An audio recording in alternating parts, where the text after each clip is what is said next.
Pergunta aí do pessoal de casa. Eu vou dar uma lida aqui, tá, Jeff? Tá, lê aí, velho, vai lá. A idade é complicada, né, mano?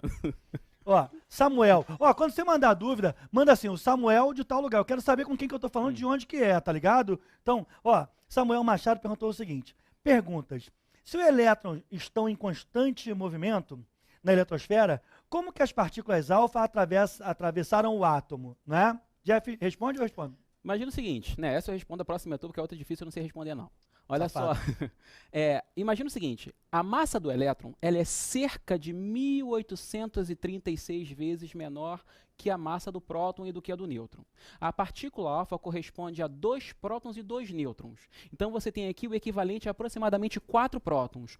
Um elétron é quase 2.000 vezes mais leve que um próton. Você tem 4 Ou prótons seja, aqui. o elétron é ínfimo, Isso. né? A partícula alfa vai passar, não quer nem saber, ela vai passar batido, o elétron não tem força nem massa suficiente para segurar.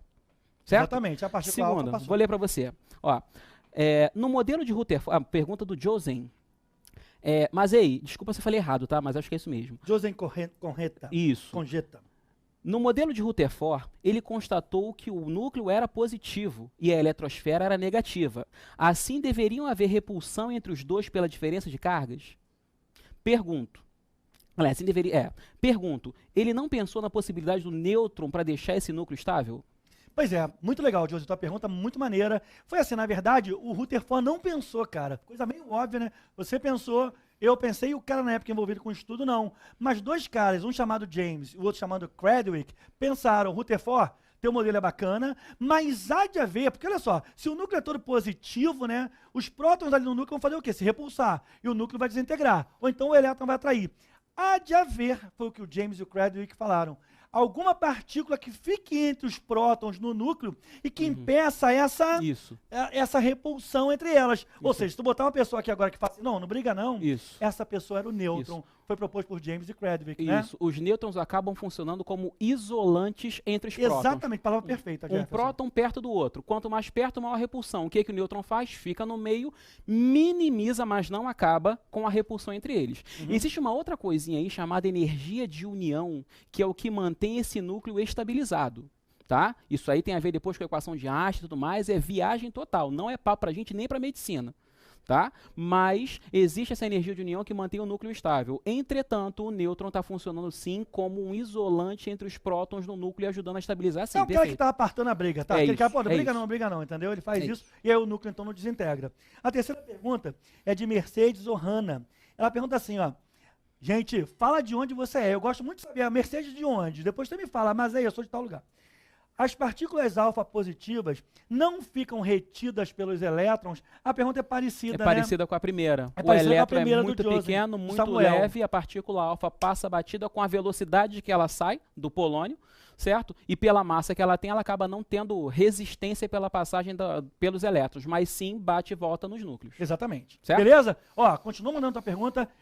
Tu tá no chat, e se não tiver agora ao vivo, depois no enem.com.br pra gente responder, tá ligado? Aluno do QG, de medicina principalmente, não pode deixar dúvida, e nem tem vergonha, mas aí vai falar ao vivo o meu nome, de onde eu sou, tem mais é que se expor, tem mais é que dar a cara a tapa. Tamo junto. Jeff, vamos voltar pra nossa aula, a gente começa a falar um pouquinho da teoria quântica, entra um pouco de física agora, e entram as teorias de Planck, gente, os postulados, que é o que o Jeff estava falando no último momento, antes do intervalo, né? Isso aí. Você começa, garotão?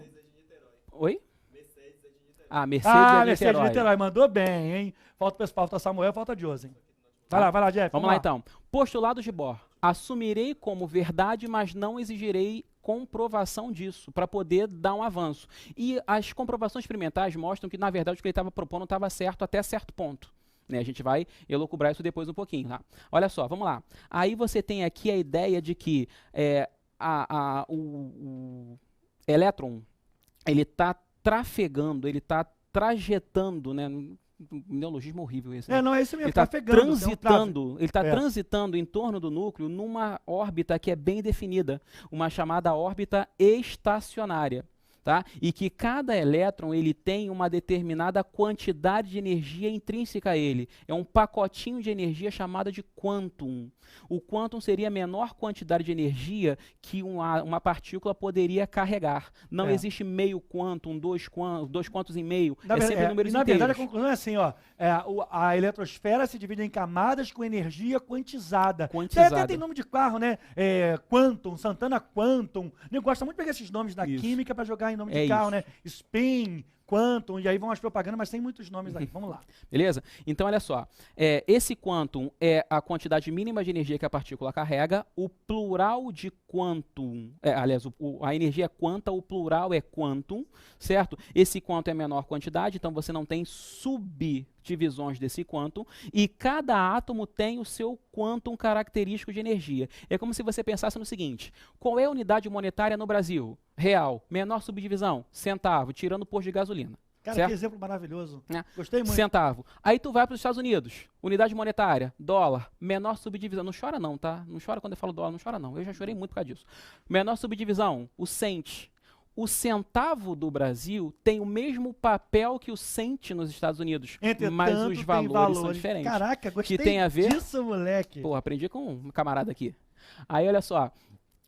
Cada átomo vai ter o seu quantum de energia que depende da sua eletrosfera, de quantos prótons ele tem exercendo atração. De qual salto, de que camada para que camada, que exatamente. A gente vai falar agora no princípio de Bohr. É isso aí. Fechou? Então a gente tem aí uma simplificação dos postulados de Bohr, a possibilidade de você transitar de uma órbita quantizada para outra, porque cada órbita tem a sua quantidade de características de energia, certo? Quanto mais afastada do núcleo, mais energética seria a sua órbita. E maior capacidade. Isso aí é por isso que quando a gente tira elétron, gente, lembra que a gente faz distribuição eletrônica de Pauling e a gente tira elétron da última camada, da camada de valência, justamente porque a camada mais externa é o nível que está com maior energia para tal. Aí começa a gerar um conflito aí por causa do seguinte: a gente fala de modelo de Bohr e pula para distribuição eletrônica nos cursos regulares. Então a gente acabou de falar para você o quê? Ficou um vazio. Exatamente, a gente acabou de falar para você o quê? Que a órbita mais afastada é mais energética. Aí quando faz a distribuição eletrônica, 4s2, 3d10. O 3D vindo depois do 4s. Porque aí você está fazendo a distribuição não em níveis, mas em subníveis. E até agora a gente em ordem de energia crescente. Exatamente, a gente não mencionou subníveis no modelo de Bohr até agora. Bohr nem estudou isso por enquanto, exatamente. Né? A gente tem então o salto quântico, quando um elétron migra através da absorção de energia de uma fonte externa, migra para uma camada mais afastada, ele tem que absorver energia para equiparar a sua energia com a da camada, da órbita. E na volta ele libera essa energia sob forma de luz visível. Certo? Aí você tem alguns exemplos que a gente vai falar daqui a pouquinho. Vamos lá, vamos seguir aqui. E essa teoria quântica permitiu identificar elementos, gente. Assim, átomos surgiram e você consegue identificar elementos químicos a partir daí, né? Essa figura que aparece agora pra gente, ela vai ser... Você já deve ter visto várias vezes, né? Os elementos, suas cores. Mas, Jeff, acho melhor explicar isso aqui. Isso. Depois, isso aqui é só pra... Aqui é basicamente com isso que a gente falou do modelo do salto quântico, né? E essas colorações diferentes que você já viu várias e várias vezes, ou ao vivo ou em postagens aí na internet, você vai ter uma explicação um pouquinho mais sólida em relação a isso agora. Vamos lá.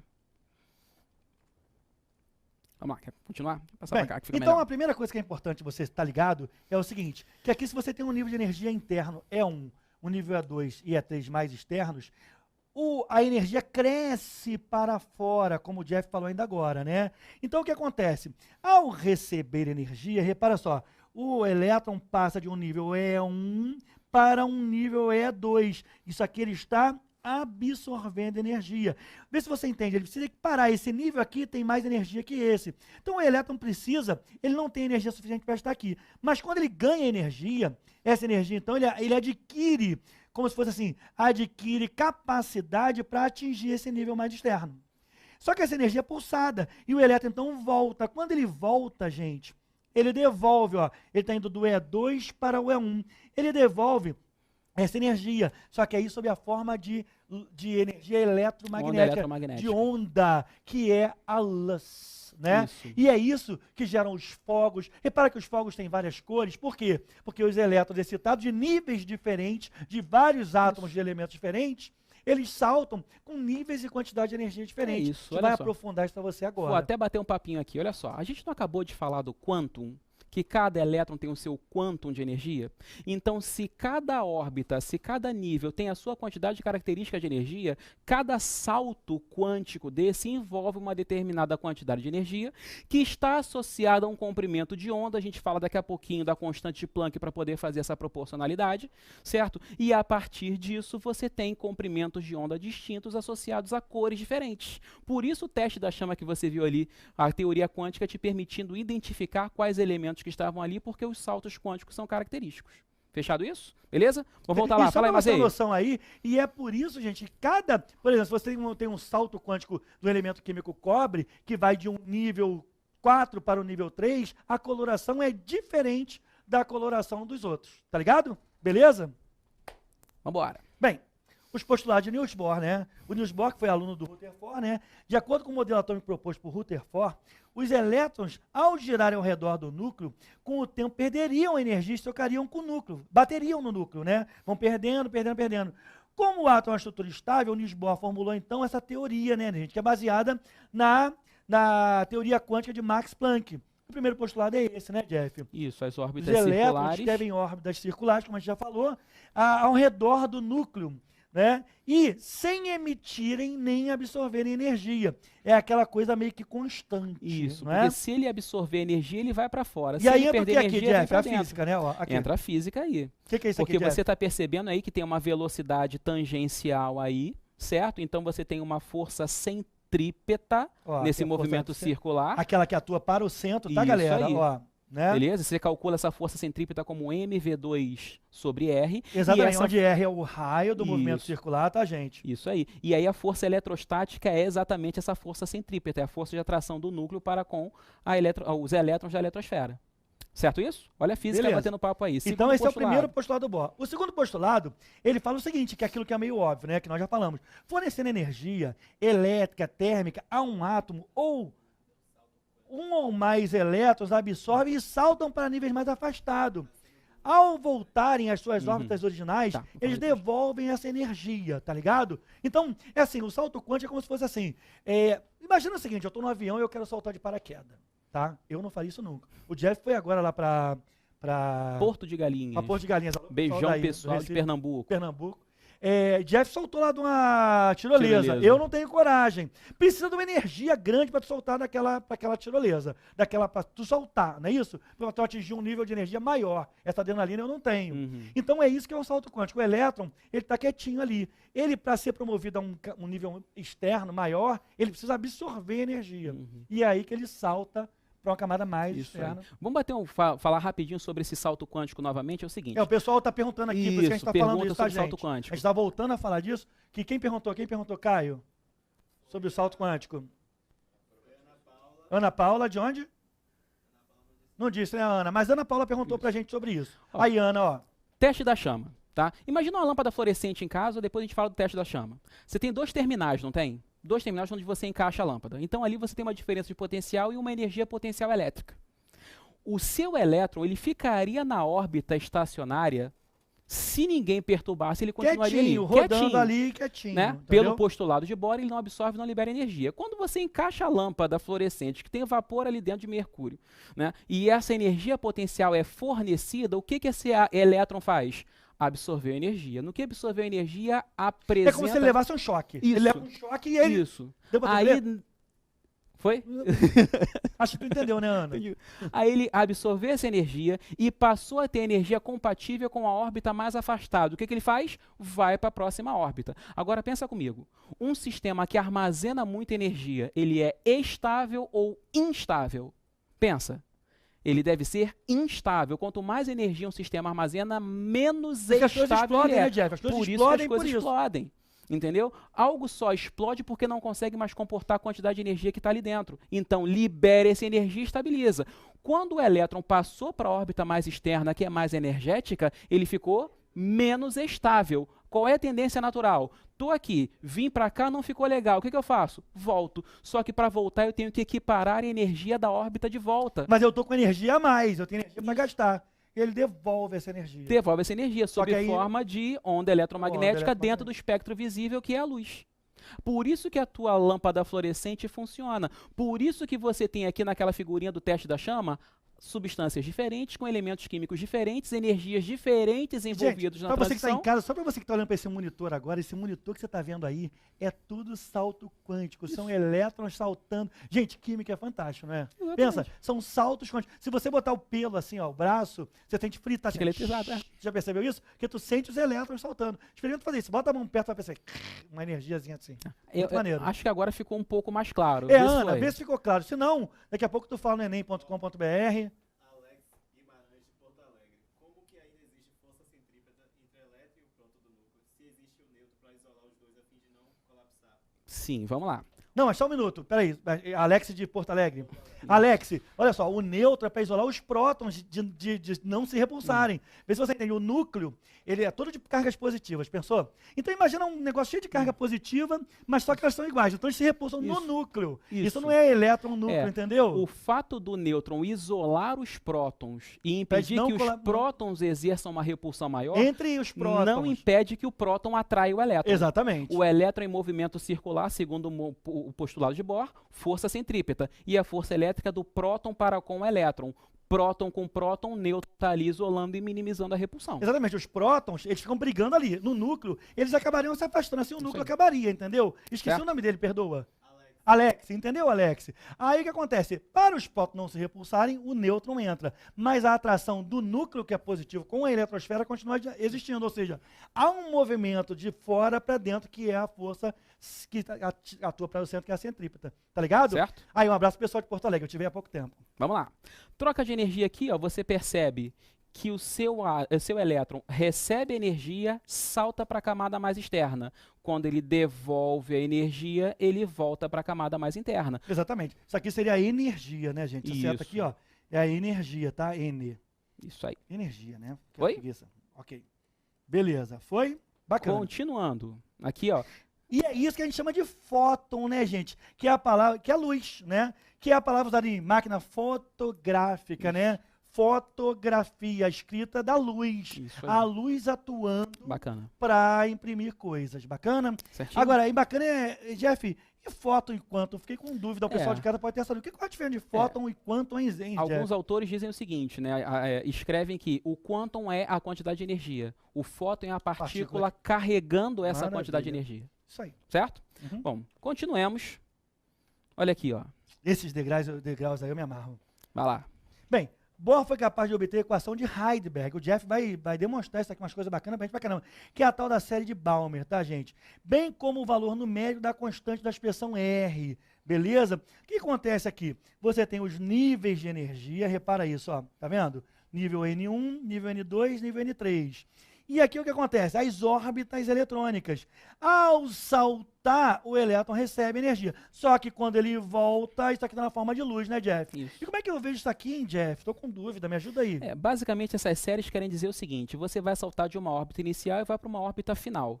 Né? Dependendo de onde você salte, para onde você está indo, você vai criar uma determinada quantidade de energia, que vai estar associado a um comprimento de onda e vai estar associado a linhas espectrais com colorações características. Aí você tem a série de Lyman, a série de Balmer, a série de Pasken, e por aí vai. Depende da tua origem para o seu destino. Só um minutinho, que o Jeff quando fala assim, você vai ter um espectrograma, etc, etc. Vai citar Tem aqui pra gente o falar. Jeff tá falando difícil. Já a gente vai esclarecer isso para você com as coisas muito bonitinhas aí, tá bom? E é Vamos só lá? importante lembrar, gente, que isso aqui foi muito legal, mas essa teoria de Bohr, ela apresentou algumas falhas, porque o modelo dele só servia para o hidrogênio e não servia para outras coisas. Mas por que não servia para outros átomos? É simples, né, gente? O hidrogênio, como é que ele é? Tá lembrado? Ó? O hidrogênio é isso aqui, hidrogênio 1, né? Então ele tem um próton e um elétron. Ou seja, é fácil você gerenciar quando você só tem essas duas partículas. Quando o número de elétrons, né, Jeff, começa a aumentar na eletrosfera, gerenciar isso já fica mais Isso, difícil. você tem E várias- o modelo do Bohr caiu Isso. por terra aí. Você tem Ele é usado, mas- superposições de forças, porque tem repulsão entre os elétrons, atração do núcleo e o modelo destoa do que você observa experimentalmente. Para o Exatamente. átomo de hidrogênio, ok, porque é 1 para 1. Para os demais, destoa. Isso já furou. Certo? E aí outras coisas vão justificar, né? Isso. Beleza. Hum. Vamos lá, Jeff. Luz visível. Né? A luz visível é uma composição de um campo elétrico com um campo magnético que fazem 90 graus entre si. Então, é basicamente isso aqui, ó. Campo elétrico vibrando nesse plano, campo magnético nesse plano, 90 graus, eles vão fazendo isso, ó. Sacou? Essa é a luz se propagando. Campo elétrico, campo magnético, e vão fazendo isso. Beleza? Aí você tem a vibração do campo elétrico que vai mudando, e vai fazendo isso aqui, ó. Deixa eu mostrar Beleza? um gráfico daqui a pouco para eles verem. Isso né? aí. Que faz uma curva assim e uma curva assim. Isso. Ok? Agora, gente, é importante lembrar só isso aqui. Que o que é a luz visível, né? O espectro ele é muito grande. Repara, gente, ó, ele vai daqui de raios cósmicos, gama. A gente só consegue enxergar nesse trecho aqui, pessoal. Ó. Esse é o espectro visível, que vai mais ou menos de 380, né, Jeff? Até 780, na verdade. Nanômetros, isso nanômetros, né? A gente só consegue enxergar aqui. Além daqui, para cá, que seria o ultravioleta. Repara só, aqui é roxo, violeta. Para cá, ultra, além do violeta. A gente não enxerga. Para cá, né, depois do vermelho, a gente não enxerga. A gente só enxerga aqui. O espectro visível, gente, na verdade, é a porção do espectro eletromagnético cuja radiação é composta por fótons que são capazes de sensibilizar o olho humano de uma pessoa normal, tá? Identifica-se a correspondente faixa de radiação por luz visível ou simplesmente luz. O espectro visual, ele não depende apenas da espécie, tá? Vou até te mostrar aqui, eu acho isso muito maneiro. Atenção, olha só. Aqui nessa câmera, você que está estudando medicina, olha que barato. Vai que você vai trabalhar com oftalmologia ou vai ser veterinário, olha que barato essa informação, Jeff. O espectro visual, ele não é apenas dependente de espécie, como também varia muito de espécie animal para outra. Os cachorros e os gatos, por exemplo, não veem todas as cores que o humano vê, percebendo do nosso espectro visível apenas as subfaixas do azul e do amarelo. Ou seja, cachorro e gato enxerga aqui, nesse trecho, ó, entre 400 e 600 e poucos nanômetros, né? E eles enxergam bem nuances de cinza no preto e branco. Já as cobras, gente, elas vêm no infravermelho, ou seja, elas vêm para cá, né? Ou seja, é por isso que cobra enxerga à noite. Já viu aquelas filmadoras que filmam à noite para filmar ambiente de roubo, né? Assim, ficar na loja, na farmácia, e volta e meia tu pega um gatunozinho aí, um ladrão, um gato, né? Que de repente não está enxergando nesse comprimento, né? O cara vai lá roubar e ele está sendo totalmente enxergado, porque ali está no infravermelho, que é onde a cobra enxerga. Isso. A abelha, por exemplo, olha que barato. A abelha, ó, cadê a abelha? Me ajuda aqui, Jeff, porque eu não acho a abelha. Abelhas no As ultravioleta. abelhas no ultravioleta, faixa para os quais nós somos cegos no ultravioleta. Conforme dito, nós humanos vemos numa faixa que vai do vermelho ao violeta só, passando pelo verde, amarelo e azul. Contudo, ainda alguns seres humanos têm dificuldade de ver nesse espectro. Aquele pessoal que tem daltonismo, né, Jeff? Isso. O pessoal que tem daltonismo, gente, eles têm um defeito. Você que vai ser oftalmologista aí, né, que vai estudar essa parte da visão, e quem vai estudar lá cobra, etc., né? O cara que é daltônico, ele enxerga só alguns trechos do espectro. E esses trechos, normalmente, são assim. O cara confunde o vermelho com azul por causa o vermelho com verde, o azul com amarelo. O caso mais comum é vermelho com verde, né? Entendeu? Que até o professor Bandeira tem esse problema. Alô, professor Bandeira, tamo junto. Entendeu? Beleza. Bom, bacana essa explicação aí. Tu vê que a física tá por dentro. A química e a física estão andando junto por dentro disso aqui tudo, né? Bom, olha só. Aqui você tem basicamente, ó, luz branca, luz natural. Ela passou por um prisma e ela foi fragmentada, certo? Aí a partir disso aqui você vê o espectro contínuo da luz, certo? Você fez Todas a as decomposição, todas as cores. Aqui o que você tem? Apenas algumas faixas, tá vendo? Quando você pega, por exemplo, um tubo com um gás ali dentro e você faz a luz incidir ali dentro, você promove salto quântico nos elétrons que estão compondo as moléculas daquele gás e vai ter emissão de luz nessas faixas. Então, para cada elemento químico, você tem uma composição diferente para essas faixas. Que depende, pessoal, de que camada para qual camada aquele elétron está saltando, entendeu? Isso a gente aí. botou isso mais bonitinho, detalhado para você em Isso. casa, né? Aí aqui você tem como se fosse um código de barra, né? É um código de barra, como se fosse um DNA de cada átomo. O hidrogênio tem um, o sódio tem outro, o cobre tem outro. E aí, por essa comparação desse espectro, você sabe quando um elemento, você pode até fazer análise, pega uma mistura lá, faz o espectro daquilo. E você vê que elemento é comparando com esse espectro que está aqui. Né? Basicamente aqui você tem luz branca, decompõe no espectro completo, a gente chama de espectro contínuo. Aqui você tem luz emitida pelo hidrogênio. Aqui é aquela capa do CD do Pink Floyd, lembra? The Dark Side of the Moon. Não é do meu tempo não, não é do meu tempo não. Esse cara gosta de me humilhar, cara. Pô. Vamos lá. Aqui, ó, eu tenho basicamente várias linhas de emissões, várias séries, porque depende de qual nível você está saltando para qual nível você está indo, certo? E isso aqui vai fazer mais sentido quando a gente deduzir uma expressão que é basicamente o seguinte, ó, a energia envolvida no salto quântico, ela é proporcional a isso aqui, ó, 1 sobre N2 quadrado, 1 sobre N1 quadrado. Esse N2 é onde você está, melhor, N1 e N2 aqui, né? N1 e N2.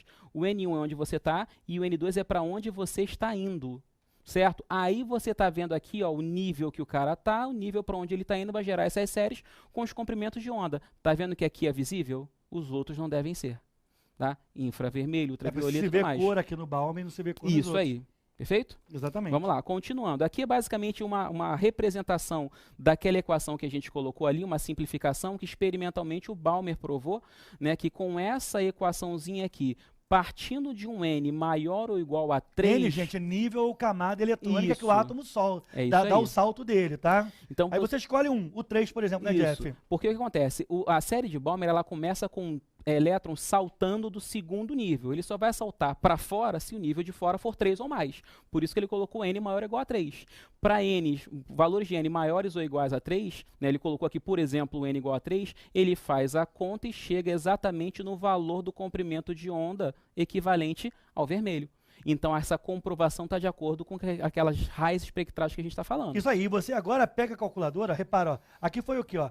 É lambda, né, que é 3, repara, ó, igual a 3,644, N ao quadrado. O que é o N? Se você escolher o 3, vai ser então o quê? O 3 ao quadrado, que é o 9, né? 9, depois, sobre N ao quadrado, que é o 9 de novo, menos 4. Isso aqui deu esse comprimento de onda. Você agora aqui, ó, a ordem para você. Pega a calculadora e faça as contas para as outras linhas. Isso. Com 4 e com 5 basta, né? Isso, é só você usar essa formulazinha aqui, colocando para o lugar do N 4 e 5 e ver quanto é que dá, ver se bate com esses valores. Exatamente. Certo? Tá?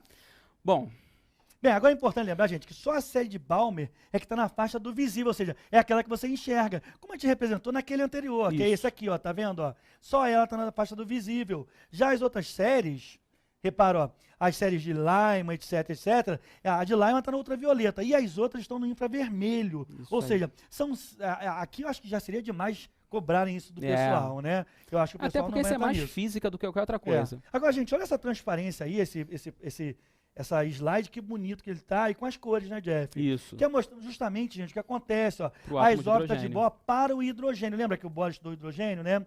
E assim vai. Então, você tem aqui o salto, repara, ó, saltando, ó, a linha vermelha, por exemplo, no espectro atômico é causada por ele saltando da terceira órbita para a segunda, tá vendo? Ó, né? E aí vai emitindo cores. E a gente escolheu outros modelos que a gente não vai se deter muito não, tá, pessoal? Ó, aqui então, ó, a linha azulada saltando da quarta para a segunda, tá vendo? Ó?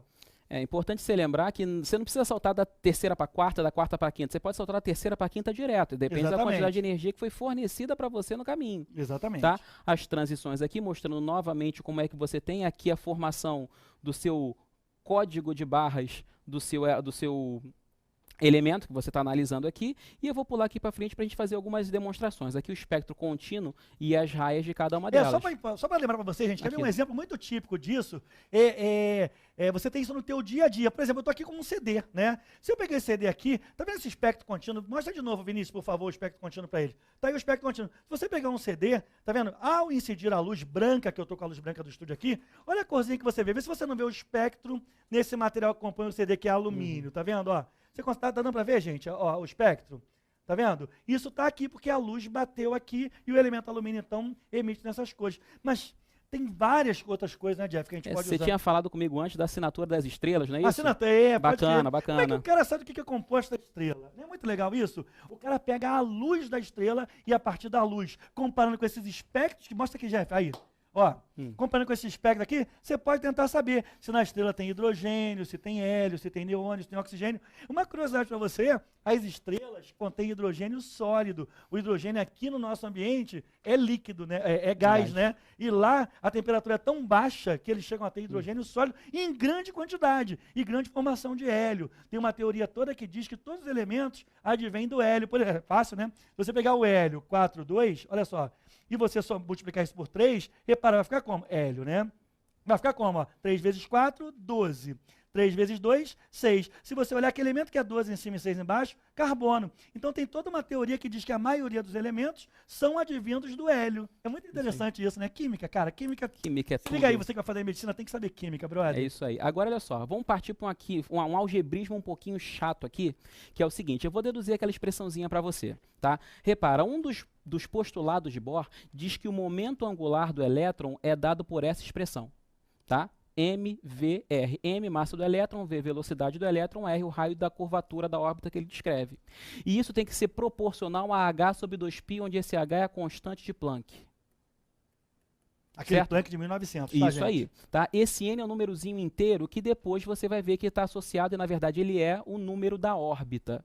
Então, isso aqui é uma informação que a gente vai deixar aqui por enquanto, tá? Um núcleo que tenha Z prótons, para fazer bem genérico, o hidrogênio tem Z igual a 1, tá? Mas para um núcleo que tenha Z prótons, a carga nuclear é Z vezes a carga de cada próton, que numericamente igual à carga do elétron, né? A carga Porque o átomo é neutro, e a gente fala Isso. do átomo elementar, né? Exatamente. Você tem aí a carga do próton em módulo igualzinho à carga do elétron. Então aqui Z vezes E. O elétron tem carga E e massa M. Então aqui você tem a força elétrica igual à força centrípeta, como a gente falou lá. A força elétrica é K, módulo da primeira carga, módulo da segunda carga, sobre quadrado da distância. Isso Só é que física pura, gente. Esse K, ele está saindo para o carnaval. Então ele está fantasiado disso aqui. Gostei dessa, Jeff. Certo? Esse Kzinho, ele é 1 sobre 4π ε0, e esse ε0 chama-se constante de permissividade magnética no vácuo. Tudo isso aqui é constante. Se é constante, é dado para você. Tá? Não se preocupa com o algebrismo, não. Ok? Daqui a gente chega à seguinte conclusão, ó. Fazendo as igualdades, você consegue... Aí é algebrismo, tá? Não vou perder tempo deduzindo, não, já está aqui bonitinho. O Até V... porque ele vai trabalhar com a fórmula final. Exatamente. É só pra saber o tá fundamento. só o fundamento, exatamente. Aqui você tem, então, o V isolado. Por quê? Porque eu devo ter que usar esse V aqui em algum momento. Tá? Depois, a energia cinética do elétron na órbita de Bohr, meio de mv ao quadrado. Essa já é mais famosa, Só né? que esse V, exatamente, esse V já veio daqui, tu já tem esse V aqui. É só substituir elevando ao quadrado, fazendo as simplificações e você já tem. A energia potencial do elétron, K vezes, aliás, a carga vezes o potencial. Negativo porque eu estou falando do elétron, a carga do elétron é negativa. Tá? E esse potencial é o K, 1 sobre 4π ε0, Q sobre D. Certo? Então aqui você fazendo as continhas, cheguei nesse valor para energia potencial e é negativo porque é o elétron. A energia total do seu elétron é a soma dos dois.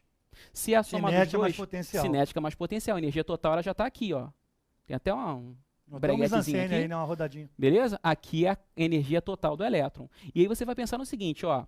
Se esse aqui é o momento angular que tem que Lembra, ser... gente, isso aqui estava naquela primeira linha. Primeira né? linha, né? Você tem aqui um NH sobre 2π, você tem a massa, o V é aquela raiz lá, o R, NH sobre 2π. Eu vou querer tirar esse R daqui para poder substituir aqui embaixo. Essa é a ideia, isolar o R para substituir aqui embaixo. Então você tem aqui as conclusões, né? Algebrismozinho para lá e para cá, tá aqui o Tá seu aqui o R. valor de R. Pegou esse R e colocou aqui embaixo. Olha o que, que vai dar. Beleza? Essa equaçãozinha aqui é essa energia Gente, total você do que tá em elétron. casa, você não precisa deduzir isso. Mas Óbvio que não. a gente está em medicina, é importante saber de onde veio. E tira tuas dúvidas caso fique, tá legal, gente? Isso. Isso aqui, ó, é uma constante Ou seja, vai ser uma constante, vai ser dada no dada exercício. para você. Então não te assuste. Então eu só quero que você chegue à seguinte conclusão: a energia total é proporcional ao inverso, né, do quadrado da órbita que o cara tá, o número que representa a órbita que o cara tá. Aí aqui você tem, ó, o ΔE, que é a energia do salto quântico, essa constante. Que vai ser dada, não se preocupe. Isso, N de início, ou seja, onde o elétron tá, N final, para onde ele está indo. Certo? A gente pensa no seguinte, se aqui eu estou no nível 1 indo para o nível 2, eu estou absorvendo energia. Então aqui vai ficar 1 sobre 1 ao quadrado menos 1 sobre 2 ao quadrado. Isso aqui vai dar 3/4. É positivo, porque eu estou absorvendo quando eu vou para o nível externo.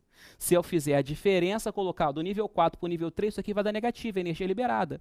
E mais, se esse N final tender a infinito, quer dizer, se o elétron estiver saindo da órbita do teu átomo, eu vou ter a ionização desse elétron.